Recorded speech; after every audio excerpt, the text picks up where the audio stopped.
In about 1 hour, the border policy known as Title 42 will end. And right now, as many as 60,000 people are gathered along the U.S.-Mexico border across several states, hoping the end of that pandemic-era rule means they will be let in. Gloria Pazmino has spent the day in El Paso. She joins us now with what's happening at this hour. Gloria.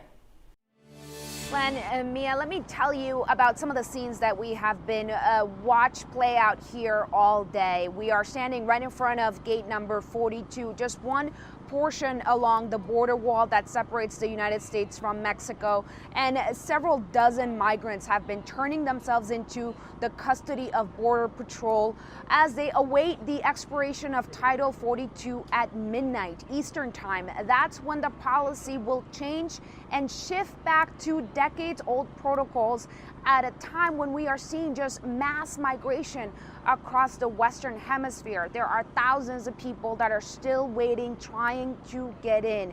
I've spoken to many of them in the last several days. They all say they want to be here legally. They want to work. They want to do better for themselves and their family. They all recognize they have a difficult road ahead.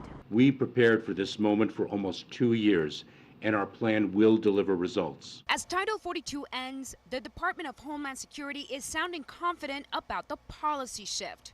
As thousands of migrants desperate to cross to the U.S. gather at the border before a new policy kicks in. Dioselina Querales, a migrant from Venezuela, made it across to Texas, but her daughter and grandson were detained and sent to Mexico. She says she's praying so they can be reunited to seek asylum in the U.S. Es fuerte, es muy fuerte. It's tough. It's very tough. And that's why we came here, because we can survive here. Title 42 had allowed authorities to turn away migrants like her at the U.S.-Mexico border and denied them a chance to claim asylum. With Title 42 expiring, the U.S. reverts back to using the decades-old Title 8. Meaning detained migrants face a more severe deportation process, a ban on re-entry for at least 5 years, and they can face criminal prosecution if they attempt to cross again. Migrants say conditions in their home countries gave them no option but to risk everything to make it across to the U.S. Reporting from El Paso, Texas, Gloria Pazmino, KHOU 11 News.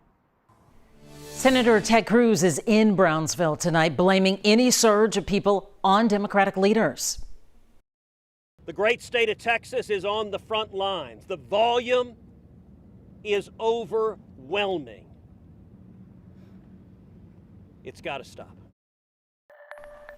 Tonight, buses from El Paso are expected to arrive in Houston. They are headed to the Houston Transfer Center, where folks will get some food, rest, and a shower before moving on to other cities. The center's director expects the number of people they help to double to around 250 per week.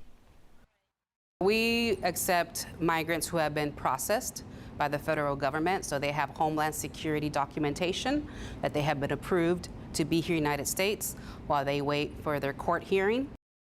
Mayor Sylvester Turner says Houston is considering options to provide support, but the city, quote, lacks sufficient resources to meet the overwhelming needs of the migrant community. And they are currently waiting to see what resources the federal government will provide.